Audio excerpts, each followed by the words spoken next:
So you've got your motorcycle license in hand, you've got about 6 grand burning a hole in your pocket, and you want a real sport bike. Not some naked bike, not a dual sport, a proper sport bike with fairings and clip-ons that makes you feel like you're at Laguna Seca every time you hit an on-ramp.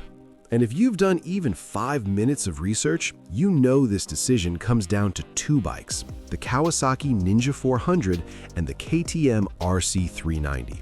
Everyone's got an opinion. KTM guys swear the RC is the only choice. Kawasaki riders act like the Ninja is handed down from the motorcycle gods themselves, and you're stuck in the middle trying to figure out which one is actually going to be better for you. Let's settle this. No fanboy nonsense, just what these bikes actually do differently and why it matters. The engine, where everything starts. The Ninja 400 has a 399cc parallel twin. The KTM RC 390 has a 373cc single cylinder. And if you don't think that matters, you haven't ridden both of these back to back. That Ninja twin is smooth. I'm talking butter smooth. You can lug it down to 3,000 RPM in 4th gear, roll on the throttle, and it just pulls without complaining. The power delivery is linear, predictable, friendly. It makes 45 horsepower, which doesn't sound like much until you realize that's enough to hit 60 miles per hour in under 4 seconds. The KTM RC 390 is a different animal entirely. It's a thumper, a big single-cylinder engine that vibrates, that has character, that feels alive under you in a way the Ninja doesn't. It makes about 43 horsepower, so basically the same as the Kawasaki on paper. But here's what the spec sheet doesn't tell you. That KTM engine wants to be revved. It comes alive about 7,000 RPM and pulls hard all the way to 10.5. Below 5 grand, it feels flat, almost lazy. You've got to work for the power. Keep it in the right gear, keep the revs up. Some people love that. They want a bike that demands engagement, that rewards technique. Other people just want to twist the throttle and go without thinking about what gear they're in. Neither approach is wrong, but they're very different experiences. Handling, the real separation. Now let's talk about what happens when you actually try to corner these things, because this is where opinions get religious. The Ninja 400 weighs 366 pounds wet. It's light, it's stable, it's confidence-inspiring. The geometry is slightly relaxed compared to pure supersports, which means it doesn't feel nervous or twitchy when you're learning. You can make mistakes and the bike forgives you. The suspension is soft by sport bike standards. Really, it's more sport touring setup, but that actually works in your favor on real roads with real imperfections.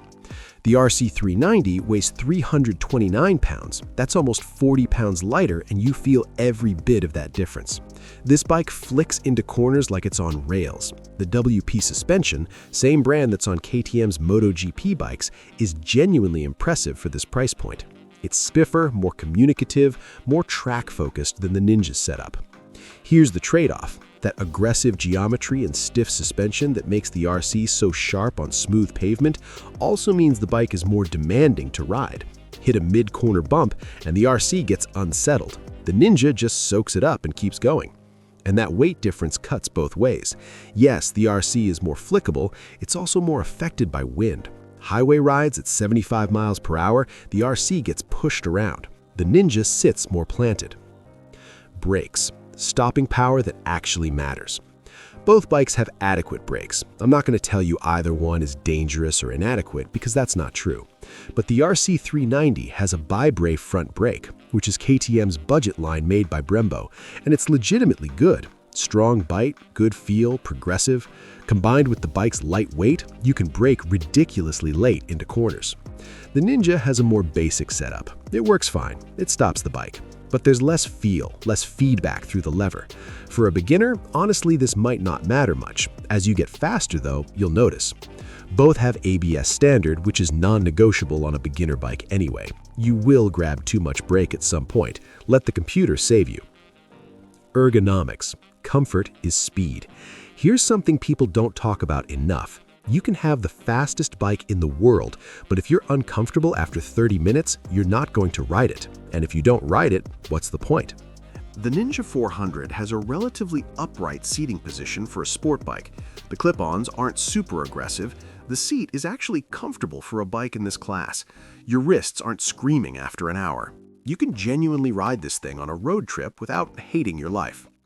The RC390 is full-on race replica ergonomics. Low clip-ons, rear-set foot pegs, aggressive lean forward. You look cool as hell on it. You also feel like you've been doing push-ups after 45 minutes in the saddle. That single-cylinder vibration I mentioned, it's buzzing through the bars, through the pegs, through the seat. Some people love it, some people can't stand it. And that seat? Oh man, that seat. It's basically a piece of plywood wrapped in vinyl. I've sat on park benches that were more forgiving.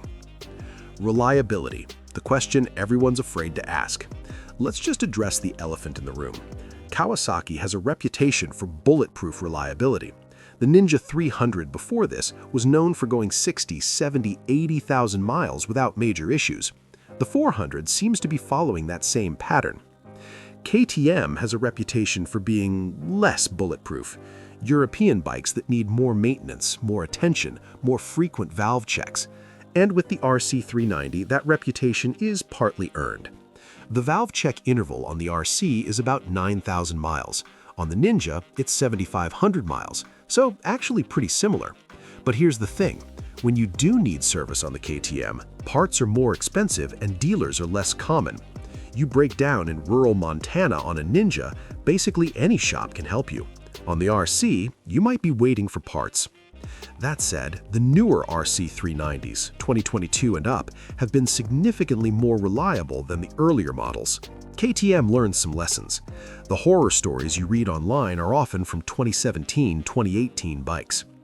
Tech and features, what you're actually getting. The RC390 has a full-color TFT dash that looks like it belongs on a $10,000 bike.